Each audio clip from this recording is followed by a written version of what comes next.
care. This planet's empty, I see no signs of life.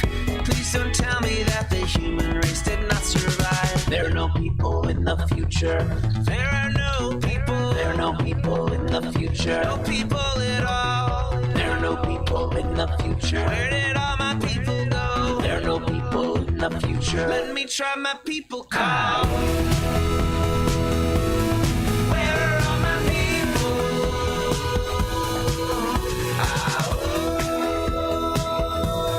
Where are all my people? I guess I'll fly away now. Hey everybody, welcome once again to Raging Chickens Out the Coop Live. Yes, it is our call-in show for August 10th, 2020 all. Here we have a space to talk to progressives, activists, and troublemakers of all sort, right? From our own backyards and, hey, from across the country. Our live show is the latest addition to our weekly Friday show in which Sean Kitchen and I break down the good, bad, and ugly in state and national politics. But you can get both by subscribing to our podcast on Podbean, iTunes, Spotify, or wherever you get your podcasts. You can also, check out our YouTube page. Like us on our YouTube page. And if you want to help out the show right from the get-go, comment, like, subscribe. That helps us all out. But you can only join this live conversation, the Monday night conversation, at 7 p.m. on Monday nights through the Podbean app. Here you can call in, you can ask questions, you can add your voice to the discussion. You can also support this show becoming a patron for as little as $5 a month by going to patreon.com/rcpress. Or you can show us some love during our live show by sending us a little gift through the Podbean app. Yeah, right at the bottom of that little app there, right? There's this little gift icon right at the bottom of the screen. You could send us a virtual cup of coffee or a love balloon or some roses or even a gold mic, right? They can buy these little golden beans and you give us these little gifts. And just those little gifts during the live show too as well can help support and expand this podcast and the work of progressive homegrown media. Yep. And tonight's show, if you get, you're ready for more, or ready to check out more, after our show, I want you to head on over to the Rick Smith Show live stream at 9 p.m. Eastern on his YouTube channel, Twitter, or Facebook, whatever you can do. And a special shout out, as always, to Jonathan Mann, who wrote our intro song, There Are No People in the Future. And check out all his great stuff on his YouTube page. That's Jonathan Mann with 2 N's. Or follow him on Twitter at SongADayMan with 2 N's. That's SongADayMan, 2 N's. He's the guy who holds the Guinness Book of World Records for the most songs written in consecutive days. He's been doing it for some crazy amount, and every single day. I tell you, his work has actually helped me get through this freaking crazy pandemic that we're all living in. So here. Well, my guest tonight, right, is public school teacher and activist Steven Singer. Steven is an 8th grade language arts teacher in Western Pennsylvania, nationally board certified teacher, and has an MAT from the University of Pittsburgh. He's the director of the research and blogging committee for the Badass Teachers Association. And if you don't know the Badass Teachers Association, it's time for you to get acquainted because those folks freaking rock. He's also the co-founder of the Pennsylvania-based education budget and advocacy group, T.E.A.C.H. That's Tell Everyone All Cuts Hurt. He ran a successful campaign through MoveOn.org against the since repealed voter ID law in the Keystone State. And his writing on education and civil rights issues has appeared in the Washington Post, Education Week, and the LA Progressive, CommonDreams.org, Portside Navigator, and even Diane Ravitch has had him over on her education blog. So he blogs regularly at gadflyonthewallblog.wordpress.com. That's gadflyonthewallblog.wordpress.com. And he's also the author of Gadfly on the Wall, A Public School Teacher Speaks Out Against Racism and Reform. Steven, I'm so freaking psyched that you are kind of joining us tonight, especially as the beginning of the school year looms. So welcome to the show. Thank you so much for having me. Well, I think, Steven, it's been a while since we talked, actually. But Steven, for those folks who've been following Raging Chicken over the years, know that we would kind of push out Steven's work, and I would still share his work for a while. And then in this past kind of year and a half, especially of kind of this reorganization that we've been working on with Raging Chicken. So I haven't been kind of doing as much with the actual blog and really focusing more on the podcast. So when I was thinking about, God, here we go back to school, who is it that we need to have back and get back in touch with? And Steven was at the top of my list. And it seems appropriate, Steven, that that you're here tonight at the night that my local school board, that's the Penridge School District in Upper Bucks County, is voting on the administration's back to school pandemic plan. Right now, the discussion is going on while we're on the show, right? And it seems appropriate, doubly appropriate, that we're sitting here after there's a new report from the American Academy of Pediatrics and the Children's Hospital Association. This new report just released say that at least 97,000 children have tested positive for the coronavirus just in the last 2 weeks of July. So I don't know if that's a good omen or a bad omen, but there you are, Stephen. That's where we're at.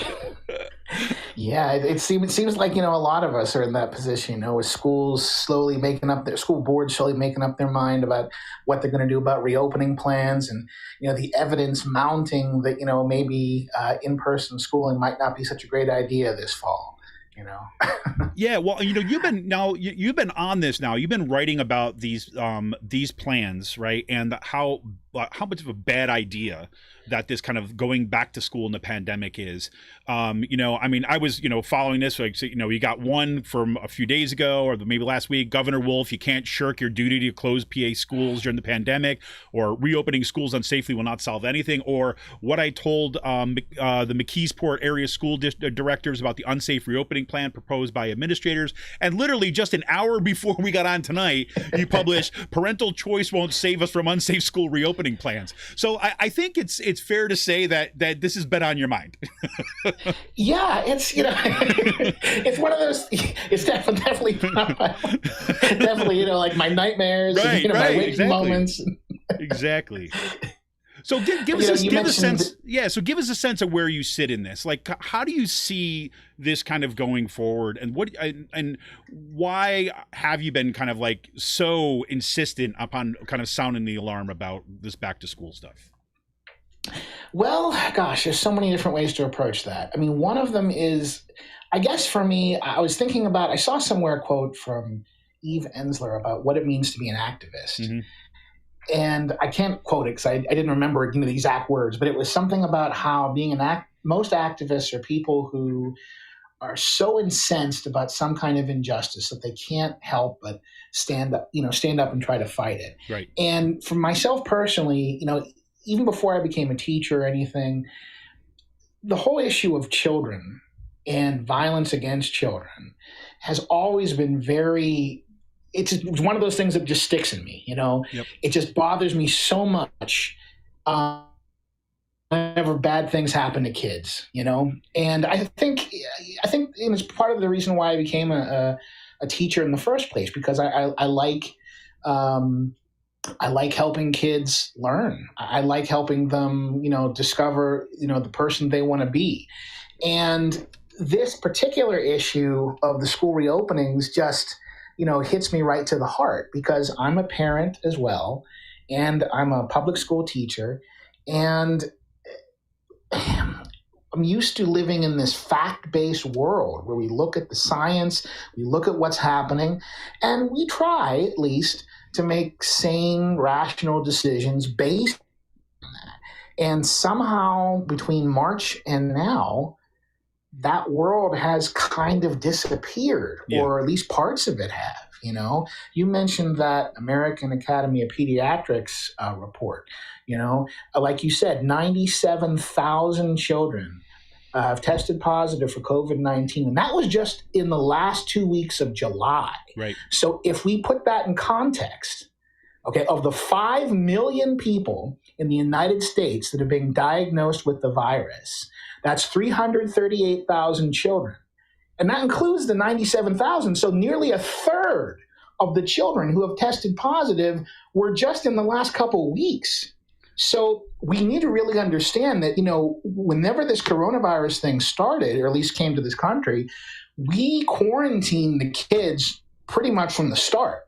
And that's why the numbers have been so low with children. People, we used to think, well, maybe they're not as susceptible and what have you. But now we're seeing they are just as susceptible. We just kept them away from it. Right. And as summer schools have opened and some districts are actually starting to open with the regular academic years, kids are really getting affected with this. So I think that's something we really need to pay attention to. Well, and I think that, there had been this discourse in the in particular cable news, but also in newspapers and kind of mainstream reporting, where there was, this sense that, well, kids are safe, right? That, kids don't seem to be getting, and really it was like, look, kids are not dying from this, right? It's like we see most of the deaths which were taking place were in nursing homes and other kind of like, what do they call it, the something vivial, whatever, living environments. You saw these kind of this kind of rapid peak of deaths, and older people, I should say, or people with pre-existing conditions were the ones that were hit the hardest. And I think that the way that it gets kind of translated in our like pro con on off either or black white world, right? Because that's how so many people think in this freaking country, because of what we could get on this one for a whole other show on standardized testing, right? Which encourages that kind of thinking.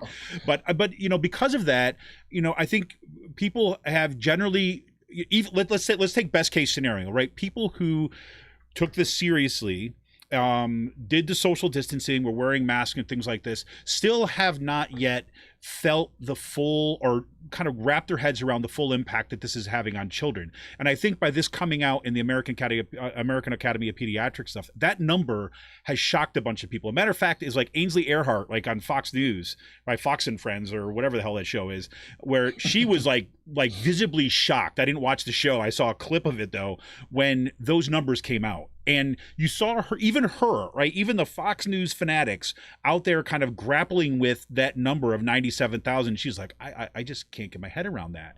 And I think that, at least the discussions locally here among parents and, thinking about going back to school, said, well, trying to make these weird decisions as parents who, we're not qualified to make the freaking decision about, the medical safeness or about going these back to school plans.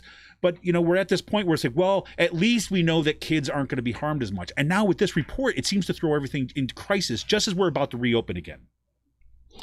Definitely. I mean, I'm kind of glad that this report seems to have struck a nerve.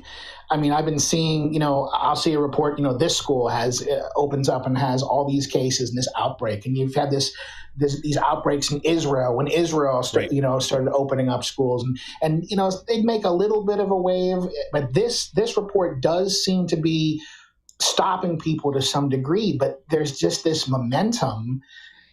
I don't understand it really, this blind kind of rushing forward to open the schools, because it doesn't seem like anybody wants to or has the guts to stand up and make the decision and say, the buck stops here. I'm telling you, we can't do this. And if you want to blame someone, blame me.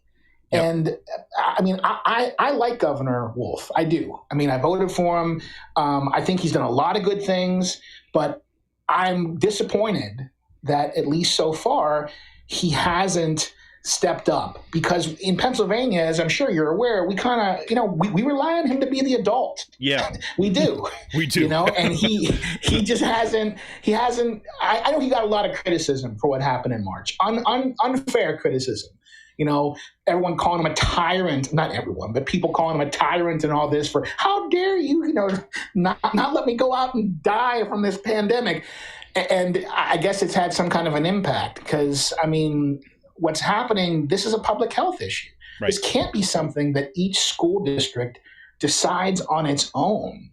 This is something that affects all of us. It does not respect school district boundaries. It doesn't respect county borders. This is something that, at very least, we need to look at, from the state perspective. Well, I think I'm struck by. I want to read to folks just to kind of the beginning of the post that you just put up today, because it resonates so much with my own experience. And this one you have out today, it's called "Parental Choice Won't Save Us from Unsafe School Reopening Plans." And this is how you begin it. You say, "I am the parent of a public school student, and I have a choice.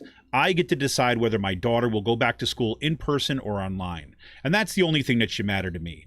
At least that's what the superintendent of my home district told me when I went before the school directors last week and asking them to reconsider administration's unsafe reopening plan. At McKeesport Area School District, Dr. Mark Holtzman and the administration proposed unlocking the doors for a half-day in-person classes Monday through Fridays. Kids would be split into two groups, one attending in the mornings, the other in the afternoons. That way, with the buildings at half capacity, there will be enough physical space for social distancing. The remainder of the time, kids should be learning online. However, if you don't approve, you can opt out. So walk me through why that's not a plan and why that's not going to keep us safe. The problem with that plan, there are lots of problems with the plan. But I mean, one problem for myself as the parent of a child going to that district, which is, by the way, the district where I went to, almost every member of my family went to. I've lived there my entire life. My roots go back, quite a ways. So fair to say you're not a stranger. Not at all. Not at all. There's certain kind of cognitive dissonance walking into your high school, and into your auditorium to talk to, school board members. But right. I mean, on the one hand, what they have in my district, they already had a cyber school program. Most districts have their own cyber school program for kids that are having difficulty with the regular school for whatever reason. Right. And that's the option that I have. I can enroll my daughter in that cyber school program that's existed for years and years and years. But there's not a whole lot of interaction with an actual teacher there. I mean, it's kind of these videos that she would look at, and she could do things pretty much at her own pace, but it's not that great. Okay, it's better than, going into class and getting sick, but it's not that great. Now, if the district were to go to 100% virtual schooling, mm-hmm. then they'd have the resources to be able to offer classes that are conducted by actual classroom teachers, right, who could meet with them online and video chat with them through Zoom or whatever, the kind of stuff that a lot of us did, that I did, in March and in April and so forth. So it'd be a better quality of education. Okay, number one.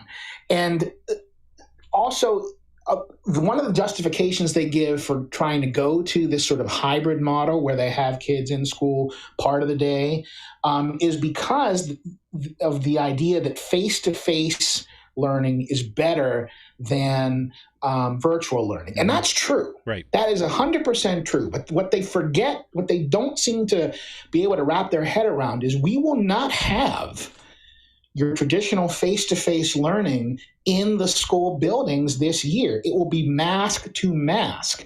You will be trying to communicate with kids in masks behind plexiglass barriers with an air of fear and menace throughout the building in short bursts of classes. This McKeesport plan would have them meet 20 minutes per class. You can't get anything done in 20 minutes. Right. So just from an academic standpoint, when I'm talking about having virtual schooling, 100% would be better. But it goes way beyond that, because if you open the school buildings, even for a hybrid model, even for part of the day, you're not just inviting the kids into the building, you're inviting the coronavirus in. If that virus is in your community, as it is in Allegheny County, pretty clearly, it is in Allegheny County. Our numbers are spiking. We have some of the highest numbers outside of Philadelphia. Yep. If it's in the community, it's going to get in the schools, and it won't be isolated in just a couple homes. Now it gets spread around the students and back to their homes, and then it's in the community much larger than it was before. So even if my daughter does the cyber option, and she never goes to in-person schooling, we have to leave the house at some point. I got to go get groceries, right? I got to get gas. Sometimes I might go outside to see the sun and go for a walk. God forbid. And now I am more likely to be exposed to the coronavirus because the schools have been opened. And what's worse, even if my district does make the right choice, and they're voting on Wednesday, and I hope they do make the right choice, even if they do decide to close the building. In Allegheny County, there's something like 42 school districts. So if the school district, a borough or a township down the road, doesn't close, It's not like the virus is just going to stay over there. Right. So we have to realize that, the virus affects the entire community. Only the entire community can fight it. You can't just, be a little safe over here and not so safe over there. It's going to get you. Yeah, this reminds me so much. I could tell you we have versions of kind of what you said here in the Penridge School District, where parents, this is what really flipped me out this week. We were given a survey, right? And I have to say, first I want to give some kudos to the superintendent and the leadership of the different schools in the Penridge School District, because I have to say, as a parent, I was very pleased with the kind of transparency that they showed, especially early on, basically saying we don't know for sure, and they've been having trouble. But now with the deadlines and pressure to reopen the schools, we were given a survey, right? We were waiting. Then suddenly another survey comes out and say, well, what do you want? Right? It's like, do you want full day in person? Or do you want like full day virtual, or do you want this hybrid model? And I have to say, I'll say up the thing is like the hybrid model that they were proposing wasn't that crazy to me. It was like you'd have Monday, everybody was virtual, and then you'd have a Tuesday, Thursday group, and then you'd have a Wednesday, Friday group, right? And then those would also be streamed for those students at home, right? So there would be they were privileging, say, like live synchronous, teaching. And my feeling on that was like, okay, if you have to go in that direction, that at the very least everyone's learning the tools, because eventually I think schools are going to shut down anyways. I mean, we're going to get to a point where it's going to explode and they get shut down. So at the very least, you've got the tools in those students' hands, especially ones that don't have the kind of support like at home that others might. So I said, okay, well, if we have to do that, maybe we could go there. But then we get the results of the survey back, and first of all, if you chose that hybrid model, that middle one, you were forced to choose a secondary choice. But if you chose one of the other ones, you didn't have to choose a secondary choice. Right. So they're already looking to kind of do something with the numbers. But what blew my mind is that what we get back and what's going before our school board tonight is a proposal to basically give everyone whatever they want. Right? And I'm like, as a teacher, I can't even imagine how I would do that. I mean, I teach higher ed, right? And our university is doing a very similar kind of nonsense, but and I have my difficulties wrapping my head around how to do that. But in terms of like K through 12 schools, how you would actually construct a classroom, right, that would like meet everyone's possible needs, it's not possible. And so we're faced with these things, and we're supposed to feel empowered as parents. Right. But really what we're doing, we've kicked the ball down the road. And I also get this. It reminds me, and this is my long way around getting to this point, reminds me of stuff that you and I have talked about before, and you've written about before, is that, schools are always kind of like these focal points in our communities for larger social problems. Right. And then schools are somehow asked to be the place where they all get resolved. But I think schools, and this is my most generous reading on this, schools at this point are in almost a no-win situation, because there is no funding, right? The classrooms are overcrowded, right? And again, this is not every school district, but by and large, right? The funding is not even there to support the kind of, full-on shift to, say, like sustainable, good pedagogically sound process of going all online.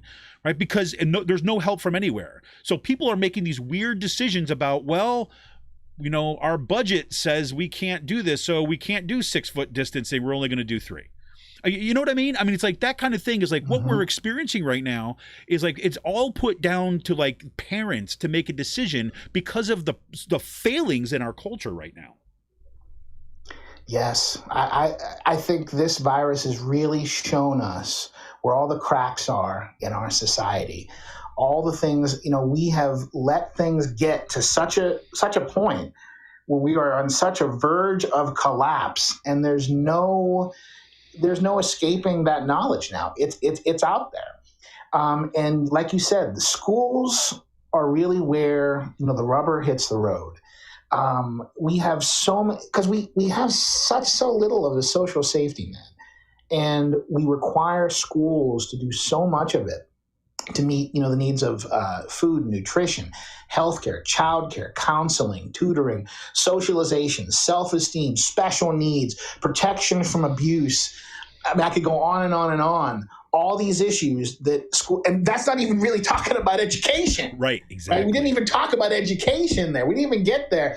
Exactly. all these different things. And it's one of the things, on the one hand, it's why I know I made the right decision to be a teacher, because I always knew I wanted to do something important, something that would matter. And what I do does every day. Every day, I know I have made a difference in that school, but I also know that I'm completely wiped out by the end of the day. Right. And with this coronavirus, it's almost like society is saying, okay, well, you have to put your life on the line. You have to work yourself to death and possibly your family's death, because help isn't going to come from anywhere else. One of the big things people say about this idea of going to virtual schooling is, well, if you do that, you aren't going to meet a lot of these other non-academic needs that kids have.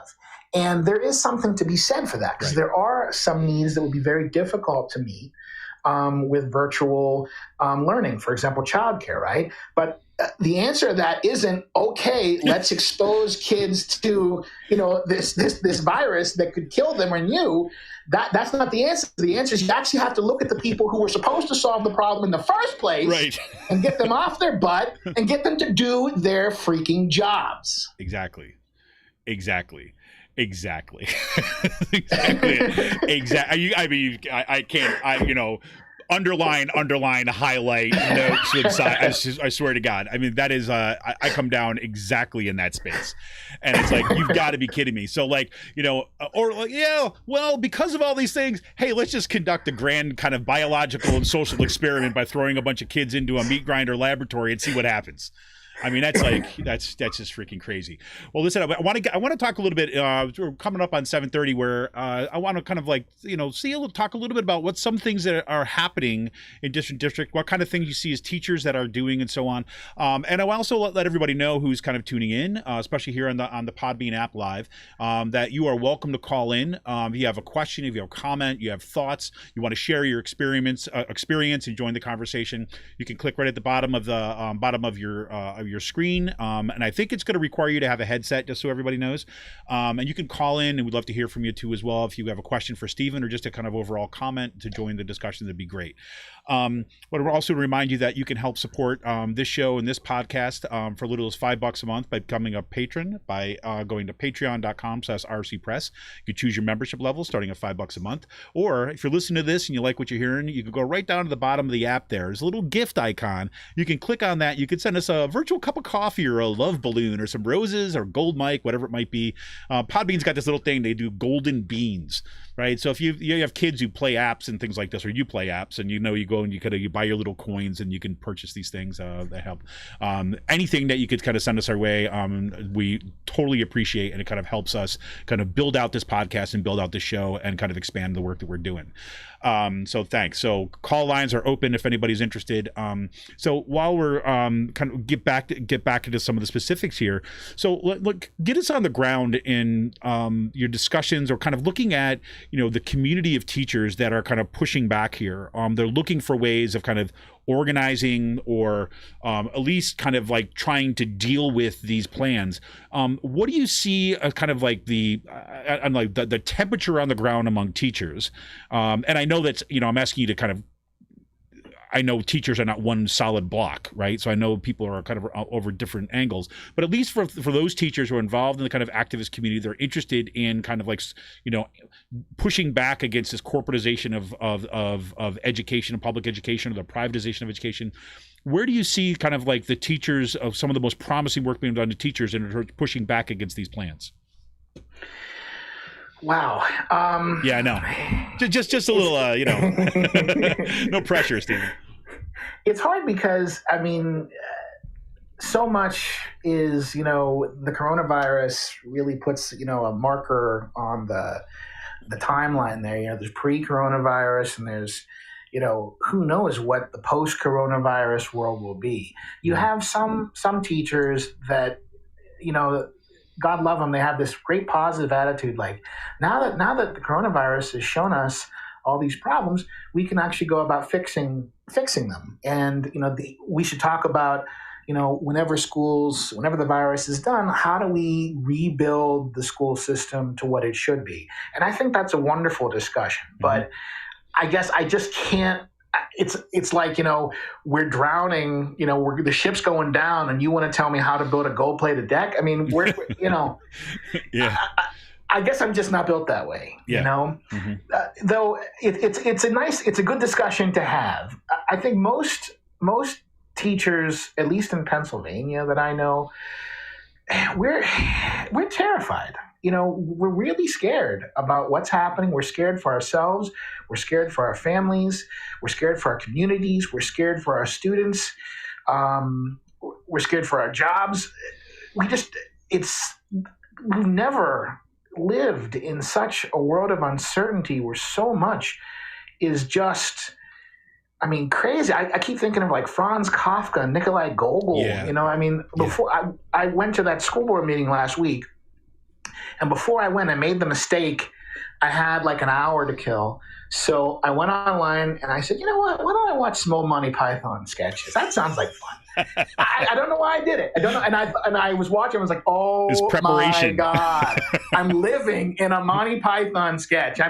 Listening to these school board directors, it's like the dead parrot sketch. You know, Yep. Why can't you teach the kids if they're deathly ill? Because I'll be deathly ill too. Then we can cut taxes. You know what I mean?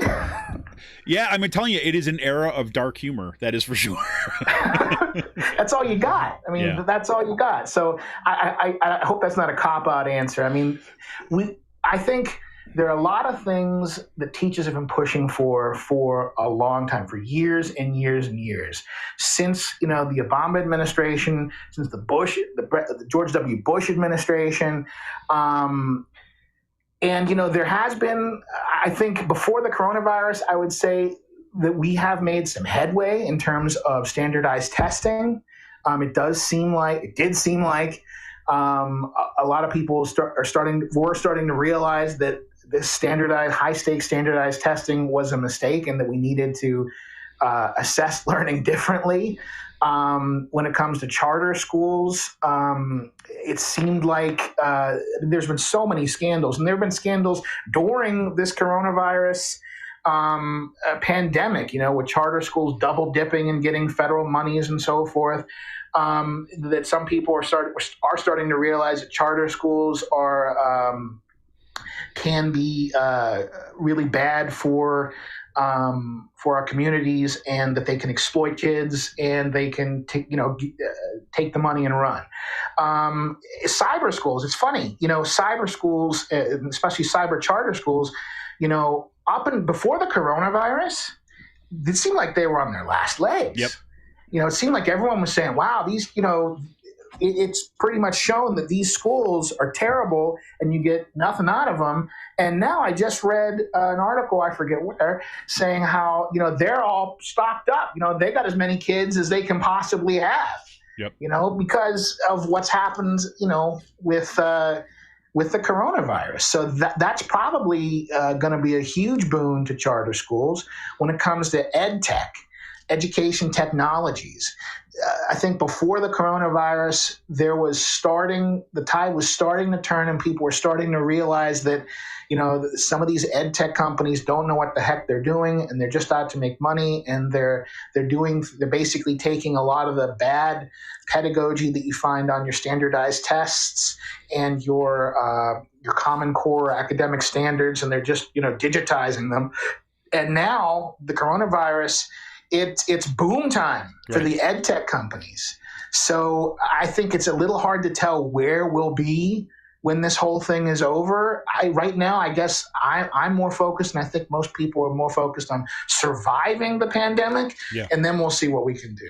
Well, it's interesting you say that about the ed tech stuff too. Is what I found most interesting is this, and we have the cyber charter stuff, kind of exactly as you're saying. In the state system of higher education where I work, there's been that constant push for distance learning, and there's very similar kind of echoes in terms of what you hear from K through K-12 teachers too as well, is like, like the technology doesn't do anything, right? The technology is not, and if you're going to do this right, there's got to be kind of some significant infrastructure and significant support for that infrastructure in order to ensure things like equity, right? To make sure that, that you can deliver this in a way that's pedagogically sound. And it's not just about sitting a kid in front of a TV all day, right? And just kind of, hey, watch a bunch of videos. But what's been interesting to me to see, and seeing this firsthand with my own kids and the teachers over here in Penridge, is that when you marry ed tech with teachers in control, right, you get some really cool stuff, right? When teachers are driving the bus, so to speak, and they're actually given, say, hey, what can you do with these tools? Right. There were some really cool things that some of the teachers were doing for using, things like Flipgrid and things like, Google Docs and, really standard stuff, not like anything special bells and whistles stuff, but they were using it in such a way. And because what they were foregrounding, this is, at the elementary level, what they were foregrounding was the kind of connection and the relationships between the students and the teacher and each other. And using these kind of collaborative pedagogical, practices that they have in the classroom, and looking for ways to translate those things online. And again, it's not one-to-one. It's I'm not a huge fan of online. I will be teaching online in the fall, but I don't like it. So I'm not like one of those say, hey, let's all do this. But it was, it's a different kind of conversation. And it reminded me of the same kind of conversation that was happening at the beginning of charter schools. When charter schools, initially, you had kind of the AFT got behind charter schools early on, when it was saying, hey, these are kind of like these laboratories where you can try out different kind of innovative pedagogical tools and then share them with everybody, right? And that quickly, that lasted a blink and a night, and then that was quickly, the road to privatization. But that idea that, hey, if we are not kind of like just hampered down by the state standards that are forced down on us and kind of pushed down, you have to teach to the test. But now we're opening up to see how can you make this work? The creativity of those teachers, and in my mind, it's like in some of the worst possible conditions, right? Was amazing. And so, I that's when I'm my optimistic moments, which are not many, but in my optimistic moments, that's where I go. I start thinking about, look, we have a little window into this moment where we can see what happens when we put teachers back in the driver's seat, as opposed to, whatever, say a board of governors or a school board or kind of like right-wing legislators who just want to turn everything into a number. So I guess that's where I go to my happy place. I don't know. Yeah, I mean, you're definitely right about the creativity of teachers. I've seen some amazing things the teachers did, even in March and April and May. And for myself, I feel the same way about teaching online. I mean, I don't like it either, but I thought it was the only way to go, and I think it's the only way to go now. Yeah. And whenever we went to it in March, there was a part of me that was a little excited. Wow, this is something different. I wonder, what can I do with this? I remember a couple years ago, I had a class of students. I guess they were a little nerdier as a whole than my normal students, and they loved the video game Breath of the Wild, Legend of Zelda, for the Switch. And I had a Switch at home, but I hadn't really touched it, that much. It was there for my daughter pretty much. So, I got the game and I started to play it, and, my students and I would talk about it, and I would ask them for help. I'd be like, hey, where do you get these hot peppers? Because I can't survive on the mountain without the hot peppers. They're like, well, you got to go here and you got to, so it was really nice, with the kids and everything. And playing through the game, which was awesome, by the way, I thought about it in terms of education and ed tech, and what is the game teaching me, and how can the mechanics of a game like this be used to teach? Because Zelda Breath of the Wild is worlds away from any ed tech I have ever seen. Yeah. I mean, it is not, So I thought about it, and I mean, I think there's certain, every ed tech is a tool, and it can be used a lot of different ways. It's just we don't, in general, I don't think the people who make it are that concerned about the students, because the students aren't the consumer. Right. The consumer is the administrators, right? The consumer is the school board. The consumer are the people who, count the beans and want to say, we have these kind of test scores and so forth. And I think that's the problem. But teachers, I think when they look at this, they're looking at how is this going to affect the students. So it's a very different way of looking at things. Yeah, I think it couldn't be said better. I mean, who is the consumer? And I remember there was a time when we were brought to Harrisburg to, look, it was pretty clear what was happening, is like they wanted to get, approval for, these like cut scores is basically really what they wanted, even though they dressed it up in all these really nice things. Like, what are the cut scores that we're going to allow students to enter the university on, right? And, I teach writing, right? So I teach, writing, and there's a long history of people trying to turn the first year writing class into kind of like a number crunching kind of like, revenue stream, right? So we kind of knew that kind of going in. And this one guy who was from IUP, who was one of, happened to be one of these, kind of fairly decent names in the field of composition and rhetoric that did assessment stuff, and he was our kind of point person. And we had to do all this reporting back and talking about what we thought about the different approaches to this. And these administrators, these statewide administrators who kept on telling us about the research, we kept on kind of looking at it. I'm like, what the hell are they talking about? Right. And we have this like leading like researcher in the field of assessment saying that's not what the research shows, and quoting all this stuff. And they were just kind of like talking past each other in many ways. Right. Because here's the research, because it turns out we're reading very different research. Right. If you read the kind of the research that administrators are reading, right, it's kind of like it's become more and more kind of connected with these kind of like, consumer technological solutions of things, right? So they were reading research that was, if you dig a little deeper, you see that they're quoting like studies by ed tech companies and places like this, right? Because they're the target audience of they're the consumers, exactly as you said. And it just flips everything in this kind of like, upside down world. And it makes, well, let me kind of switch it in like this. This makes me super concerned, Stephen. I mean, when I there's part of me, when I wanted you to have you on the show, it's like there's part of me is hoping that we could end this conversation and I would feel a little better about what's going to happen in the fall, right? But I also know I'm not a fool, right? I'm not a fool. I know your work. I know where I come down, and I know that there's not a whole lot of places where we can, or direction, I don't know, we'll say places, a whole lot of places that we can actually start feeling good about these decisions that are being made. And I don't know about you, but I mean, I'm really concerned. And I don't know what you even say to parents or teachers or people just trying to kind of make a good decision in this moment. I mean, have you had the opportunity to talk to other parents and things like this about this too, and some of the concerns? I'm curious where you see others in your community thinking about this stuff. Well, I mean, in terms of something positive, because I mean, yeah, I can certainly get bogged down in the negative too, but there actually is something positive we can take out of this whole coronavirus thing. If we look back to March, whenever this all started, I have never in my entire life seen government work so quickly and do things that you would never think possible. Whenever we started to close the schools, I wrote an article saying, hey, we got to stop the standardized tests because it's standardized test season.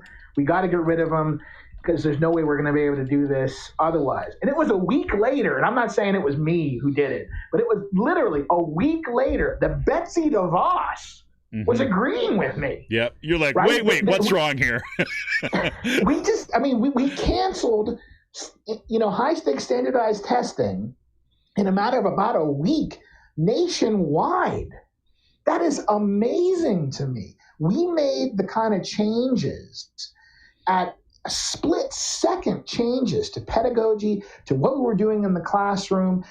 Teachers were getting out there and making entirely new curriculum out of nowhere. And everyone was coming together and things were moving. It just shows that we can change. We can fix these problems if we really want to. So I think that's the positive.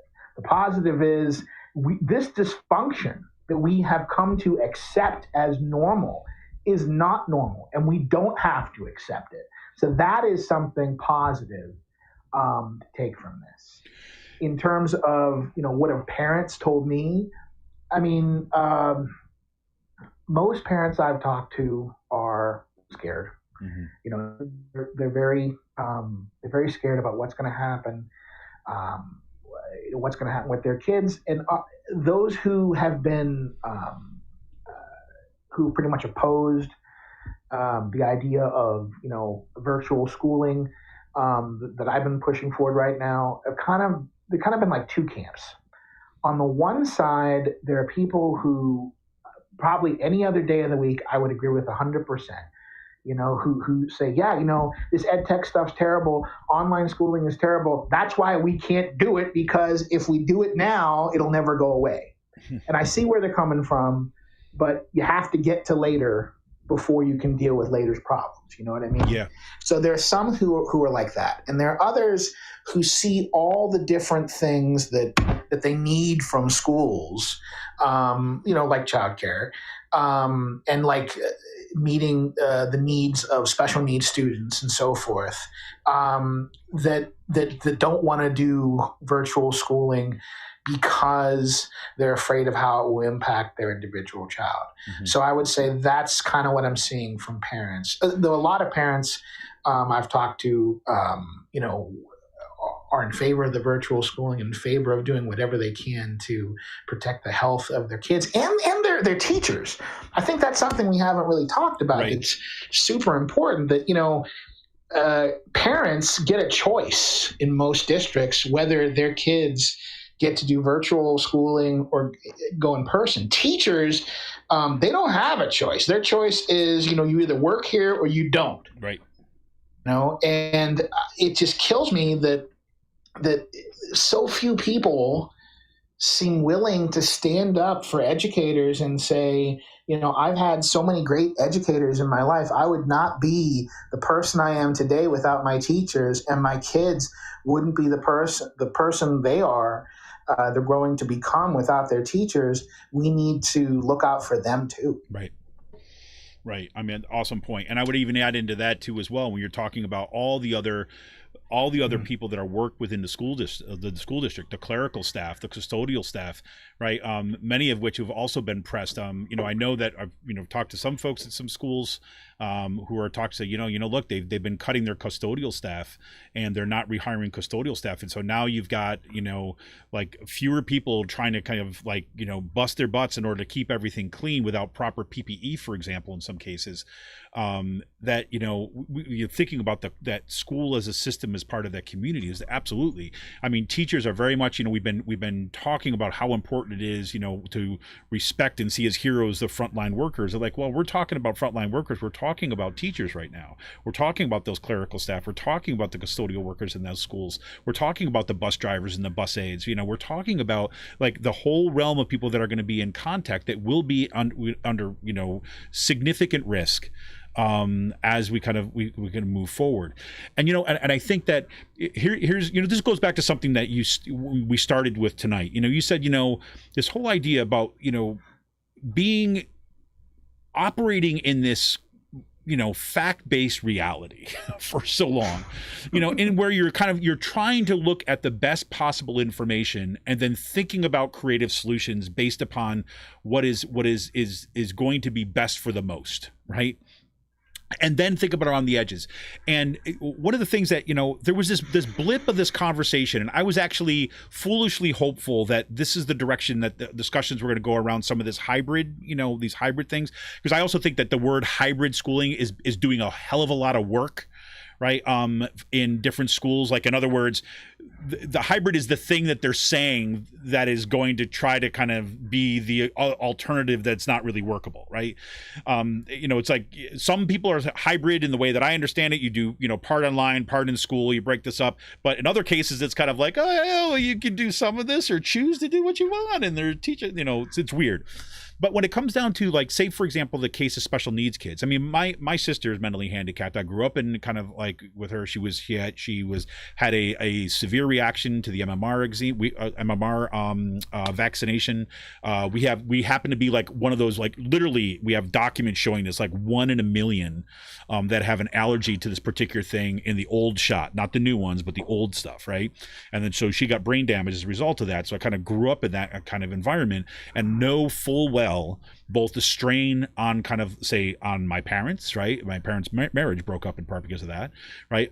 But the strain that it took on, say, on my mom, and needing help, right? And so, but in my mind, it's like, okay, if we have most of the kids, say, for example, in high schools, who seem to be like broader carriers and kind of more at risk, they all do online, right? Then you can actually open up these other spaces, like, for those, like, special needs kids, right? I mean, there would be ways of doing things like that, right? And I'm not saying it's a perfect solution, but I'm saying it's like, look, if there's special cases, there's ways that we could handle special cases. And it seems like a weird move to say, well, because we have these special needs kids, therefore everybody has to go back. It seems to me that actually puts those special needs kids in more risk, right? Oh, I agree.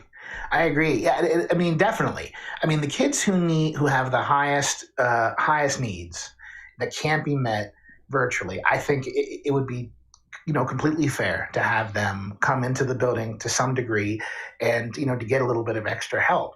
I completely agree with that. I think the problem is that, like in my classes, for example, about anywhere between a third and a half of the students in my class have special needs. And those are just the ones that are identified. Yeah. And the problem is we have, when there's no social safety net, whenever, it's hard to get, the proper nutrition when someone's living in poverty and they're pregnant, whenever you have all these societal problems, it translates to more kids with special needs. So, yeah, I mean, I would agree that those with the highest needs, we should definitely do that. I 100% agree. But that's probably not going to mean every student with special needs, can do that. 100%. We got about, say, 5 minutes or so back. So if anybody out there has got a burning question or kind of concern, you want to join the conversation, please feel free to do before we wrap up today's show. So I feel in a weird place, I guess, right? Even kind of closing out tonight, in part because it seems like we're on a train and the train, and it's not one train, like we're certainly not all in this together. I mean, there's some school districts that are going all online. There's some school districts that are going kind of all in. The head of the Penridge School Board, her name is Joan M. Cullen. If you actually want to check out her kind of white nationalist tweets, you can at Joni Baloney 90. That's Joni, Joanie Baloney 90. She's come under major fire for, she's a big Trumper. She put tweets out last week that basically, said how she instructed her son that you don't need to wear a mask if you don't have symptoms, right? All this, and she's posting this stuff out as a school board, the head of the school board, which is why there's also a petition that is circulating to kind of remove her. In part because of this, you have, like, in my school district, when you have, even when you have school administrators who were trying to come up with some workable solutions, I'm not fully happy with what they did. But now it has to go to the school board that is being run by, kind of some zealots who are kind of anti-maskers, pro-pandemic, it's like, so that's like my school district. And then you've got, Wissahickon School District, for example, where my neighbor teaches. that school district, they had a plan that was basically going to be in the high school. I think it was a high school and junior high or middle school was going to all be online. They took that to the school board, and the school board said, nope, you're all going back. Right? And so, I mean, and there was my favorite story about that, again, go back to our kind of dark world and dark comedy again. But my favorite story about that is him telling me about that school board meeting was that, one of the school board members said, like, why am I making this decision? I'm a real estate agent. Why do I have to make the decision about what to go back? Right. And he's sitting there saying, like, you're just making every point I've been making for the past 20 years of my life, right? It's like, yeah, why is a real estate agent making a decision about like the health of my kids in schools and curricular matters? Great thing. But I mean, if where do you see yourself now, kind of going forward? I mean, is it just going to be the suck is coming?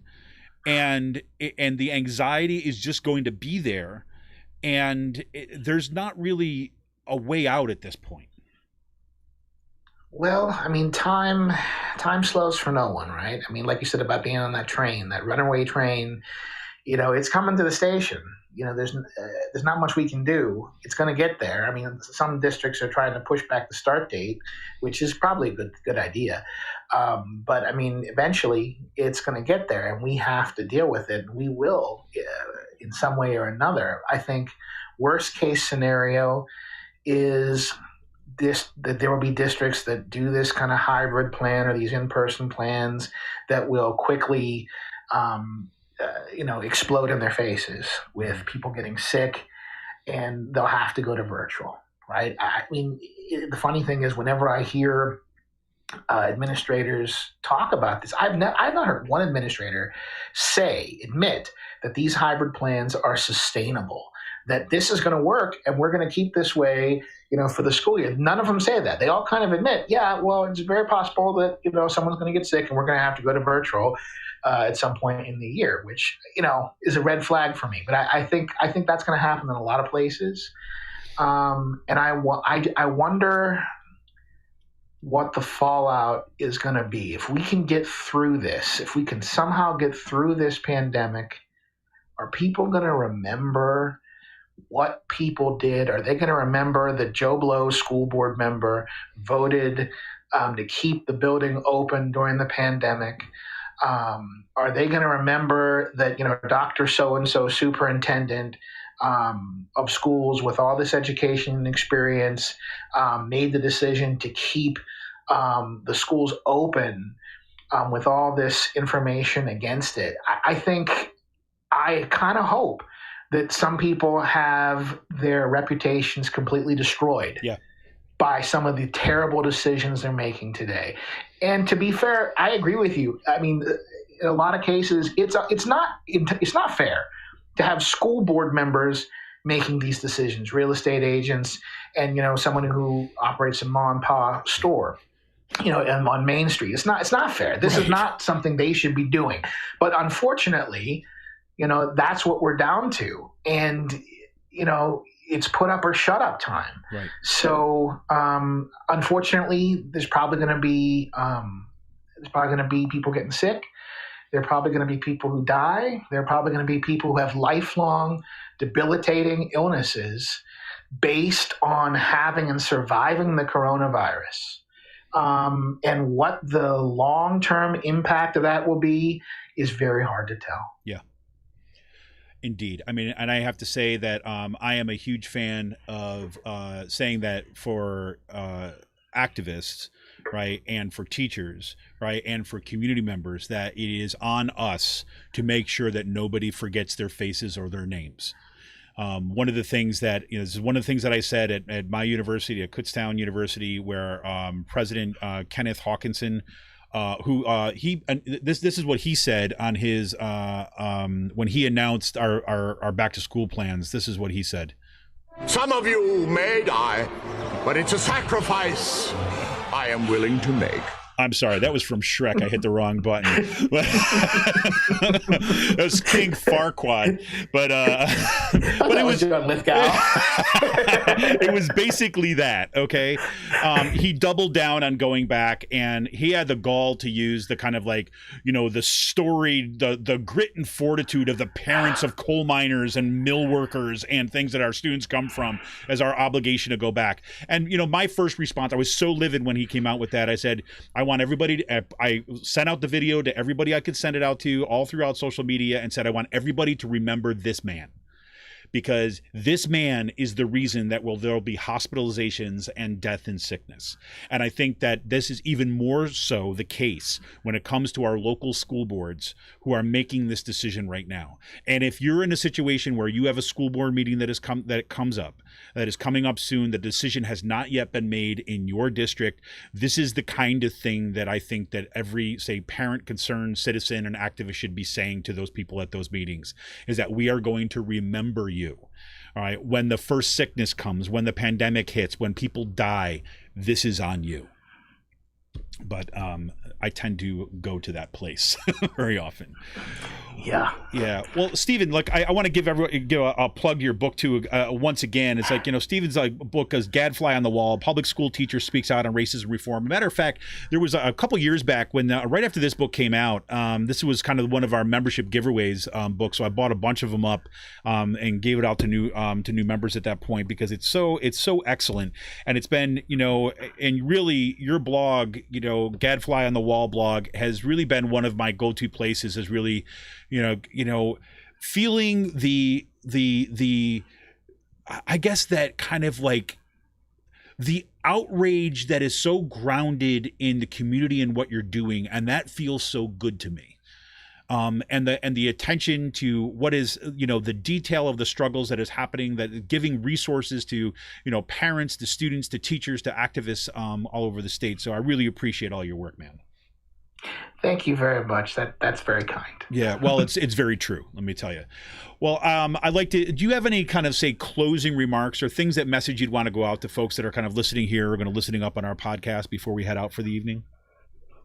I guess if I was going to give any closing remarks, it would probably be just to remember this is not normal. This is not okay. That, you know, if we all come together, if we work as a community, if we work for each other, if we love each other, if we care about each other, we can get through this and there can be a better day.